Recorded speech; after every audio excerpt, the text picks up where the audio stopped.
let's continue through the 7th chapter of the 2nd act of the journey home. Throughout the scenic terrain of Bodh Gaya were scattered temples representing the various Buddhist nations of Asia. I wandered the countryside visiting these sanctuaries. In the peaceful setting of the Burmese Vihar or temple, I met Satya Narayana Goenka. A year or so before, this teacher had come from Burma to share an ancient technique of meditation. He invited me to attend a 10-day course beginning the next day. Moved by his sincerity, I became his student. Along with a dozen others, Goenkaji, as we called him, became an affectionate father to all of us. His silvering hair was neatly parted to the side, and his clean-shaven face radiated peace. A blue checkered cloth called a lungi was wrapped around his waist, extending to his ankles, and he wore a white button-down shirt. As he sat in a cross-legged position, Goenkaji shared with us the story of his own life. Born in 1924, he was from an Indian family that settled in Burma to pursue business. Although he attained great wealth and prestige, he was quite miserable, suffering migraine headaches and mental anxieties. He told us, "In 1955, I came in contact with my revered teacher, Sayagi Yu Ba Kin. The experience changed my life, and I learned from him for the next 14 years. His teachings represent a tradition that is traced back to the Buddha." He explained, the Buddha never taught a sectarian religion. Rather, he taught Dhamma, or Dharma, the way to liberation. He taught us that Vipassana, which means to see things as they really are, was one of India's most ancient techniques of meditation. It was rediscovered by Gautama Buddha more than 2,500 years ago and was taught by him as a universal remedy for universal ills. Goenkaji spoke about his teacher with immense gratitude. Although Yu Ba Kin was a householder and not a monk, he mastered the art of practicing and teaching Vipassana. To fulfill a great dream, he blessed me to bring Vipassana meditation back to India, the country of its origin. In Goenkaji, I found a man of honesty and integrity. He was easy to trust. His teachings were simple and direct. 3 times a day we had group meditation, and each evening he lectured. Through this meditation, he said, you will learn to observe life within and without, to witness it with neutrality, detached from the conceptions of pleasure or pain, success or failure, and happiness or distress. In this way, the mind gradually finds more and more subtle states of peace, and from peace, compassion awakens. Each day in the mid-morning, I had private discussions with Goenkaji, and we became very close. With sincere concern, he extended himself to each of his students, and he asked nothing in return. His powerful presence and conviction sheltered his small following. At the conclusion of the 10-day course, he invited me to attend his upcoming courses in Bombay. I agreed to meet him there. For several days I practiced Vipassana under the sacred Bodhi tree from sunrise to sunset and prayed to the temple's golden Buddha for blessings. From Bodh Gaya, I traveled northwest to Sarnath. It was in the deer park that Buddha inaugurated his preaching mission. There I studied the Bodhisattva vow in which one follows in the Buddha's footsteps by making one's life a sacrifice of compassion for those who are suffering in the illusions of the world. While contemplating this virtue, I decided to travel to Calcutta to seek the blessings of a selfless soul of whom I had heard so much about, Mother Teresa. I traveled east by train to the Howrah station in Calcutta. Struggling through the crowds, I wandered on to Kali Ghat on the bank of the Ganga.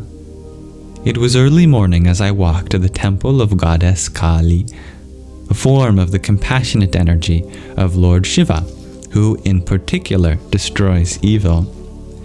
Swarms of people crowded on the entrance lane, shops displaying pictures of the sword-wielding goddess with her long tongue hanging down. Shopkeepers yelled out, "Japamala," while holding up blood-red garlands of hibiscus flowers. Each trumpet-shaped red flower, which was dear to the goddess, had 5 petals and a long, drooping red stamen protruding from the center, or stamen. I forget how to pronounce this botany term. Resembling the pictures of Kali's tongue. Incense and jewelry were stacked up in the overcrowded stalls, while piles of milk sweets, flowers, coconuts, and red powder were aggressively sold as offerings to the goddess. Deafening music blared from speakers as pilgrims, shopkeepers, and beggars collided. Lines of lepers, widows, and the lame sat staring at the passerby with hands stretched out, crying for charity. I wanted to give them something to alleviate their misery, yet I had nothing to offer but a sad smile and my prayers. At the entrance gate, amid shoving and chattering, hundreds of people were streaming in and out of Kali's temple. I was not prepared for what I was about to witness. Across from the goddess's altar were sacrificial altars stained with blood and flesh.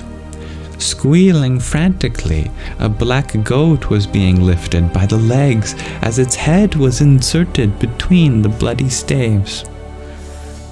Sorry for this part of the story, everyone. Bare-chested and chanting mantras, a priest swung a large, wide, curved knife down and, swack, severed the head of the goat. Blood spurted from its neck. A lifeless head, its eyes looking into nothingness, fell with an eerie thump to the ground, while its body was immediately taken away for cooking to feed the poor. Nauseated, I rushed outside to the bank of the Ganga, struggling to make sense of it all. What a striking contrast, I thought, between the bloodshed I see here and the peaceful sages I lived among who follow the same Hindu religion. I grappled to understand the apparent contradiction. Approaching an old sadhu who was reading a book and leaning back against a jackfruit tree, I revealed my dilemma. Years ago, he begun, I was a priest in such a temple. With the sacrificial sword, I severed the heads of many animals, but repeated nightmares began to haunt my sleep. Can you tell me about them? I asked. Yes, the goats I killed would invade my dreams. First I saw them screaming in misery, next staring with vengeful eyes. They gored me with their horns and lacerated my flesh with their teeth. Then a monstrous priest with a man's body and goat's head thrust my head onto the altar and severed it with my own chopper. Slapping his book shut, the man leaned back onto the tree. I couldn't take it any longer and quit my duties as a priest to accept the life of a sadhu. My eyes wide, I listened. In every religion, he said, People interpret scripture and follow particular practices according to their level of realization. For those who seek the essence, the path is selfless service and meditation on God. For attaining higher material enjoyment and reducing sins, increasing piety is recommended. But for those who crave material boons, there are varieties of practices, such as the sacrifice you observed. The Vedas are said to be like a desire tree, wherein we can find a path to fulfill whatever we seek. Kali is the merciful goddess of nature and is worshipped in different ways by different kinds of people. But despite all they do in her temple, the goddess Kali is a vegetarian. I gazed into the river's current. In the west, I reflected, millions of animals were slaughtered behind the scenes, invisible to the eyes of society. Here, at least those eating meat witnessed the truth of what was required to provide for their diet.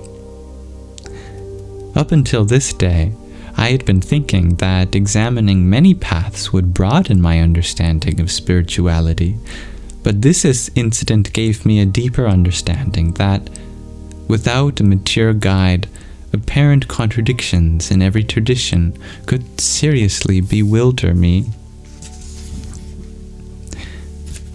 As I walked along the bustling streets of Calcutta, my heart throbbed with anticipation for my next destination. Honking cars vied with one another for every inch of road. Trucks revved and roared, blaring their horns. Hundreds of bicycles and motorbikes clamored together. Sweating and straining barefoot men tugged rickshaws, taxiing whole families. Oxen huffed, dragging overloaded wagons.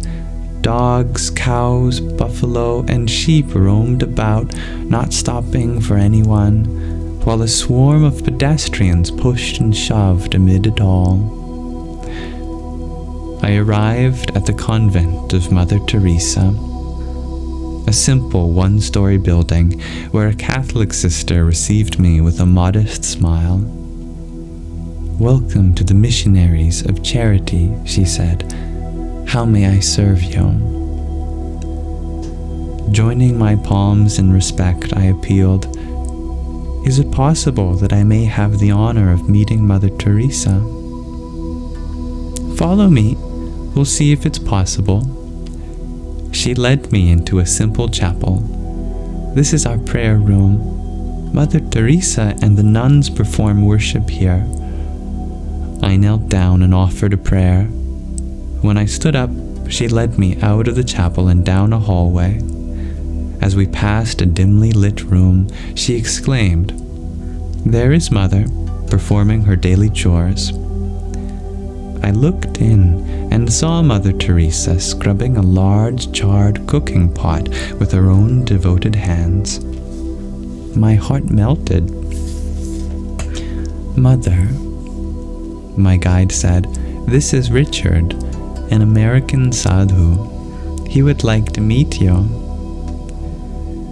Mother Teresa greeted me with folded palms. "I pray to be forgiven for keeping you waiting, but may I first finish my service?"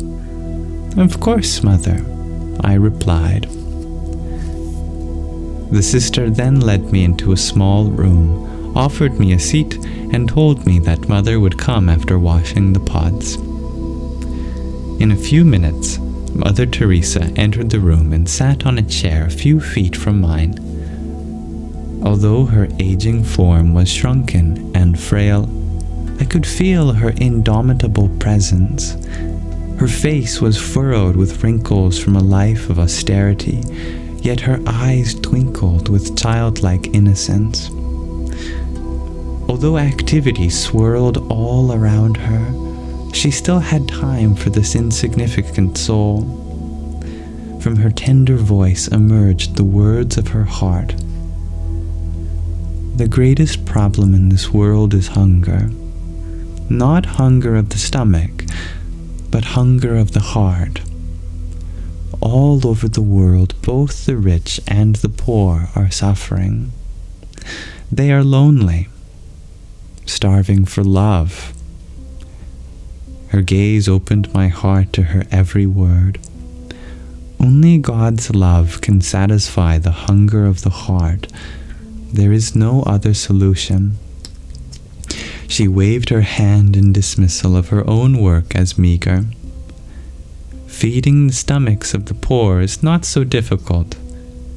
Feeding the starving hearts of humanity with God's love, that is the greatest challenge. You see, our hearts must be pure to give that love. Her dedication to the mission of Jesus Christ was like an ocean, her every expression like a wave in that ocean. She continued, "Poverty is not only lack of a piece of clothing, but a lack of human dignity and the beautiful virtue of purity. Poverty is a lack of respect for one another." Pressing her heart, she sighed, "When the impoverished people of Calcutta die in my arms, I see in their eyes a light of hope. I do not see this light in the eyes of many of the wealthy, powerful people of the West. Real wealth is in the hearts of those with faith in the love of God. The world is in desperate need of those who will give the poor-hearted this hope." Other visitors entered the room just then. One British woman asked Mother, "Why do you wash the pots? Is there not someone else who can do this?" Mother Teresa looked warmly on her interrogator. "Serving God and humanity is an honor, not a chore. Any type of service to God is a blessing. There is no high or low." "But Mother," the woman's husband inquired, "where do you get your strength from?" Mother Teresa held up her rosary. Then she said something I had heard many holy people from many traditions say. "All my strength comes from the Lord's holy names." She turned to me and spoke, "If you are humble, nothing will touch you, neither praise nor disgrace, because you know who you are. God is our witness. Never be disheartened by any failure, as long as you have done your best." Her words penetrated deeply. Before departing, the British woman thanked Mother Teresa for her great work. "It is God's work," Mother Teresa replied. "I am only a tiny instrument." She then excused herself to scrub more pots. Mother Teresa was born in 1910 in Macedonia from an Albanian family. At 17, she dedicated her life as a nun and was soon after sent to Calcutta to serve as a school teacher and later principal at St. Mary's.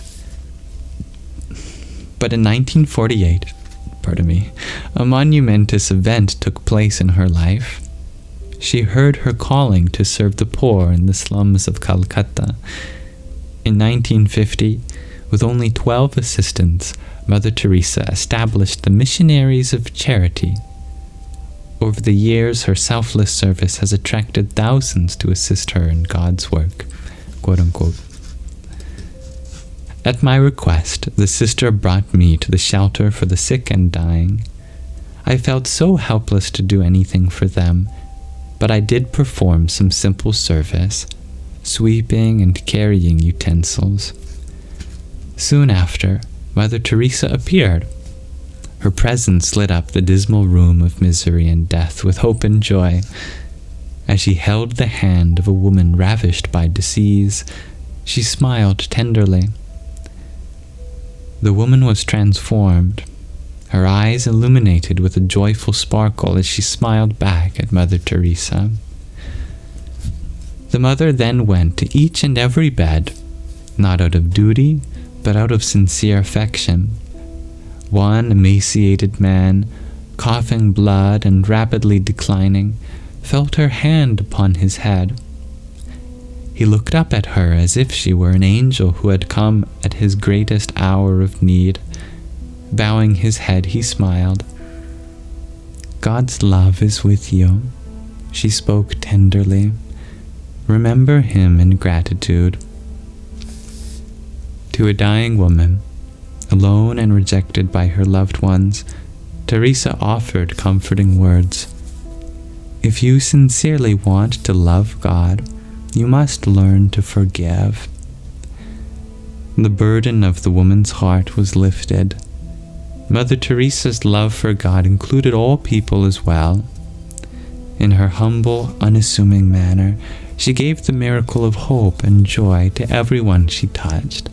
Hindu, Muslim, Jew, or Christian, all were treated with equal affection. At one point, Mother turned to me and said, "I see my beloved Jesus in each of these poor souls. My Lord is mercifully accepting my love through them." "Mother," I said, feeling shy in her presence, "they see the love of Jesus in you." Mother Teresa beamed back at me. Isn't that a miracle of God's love?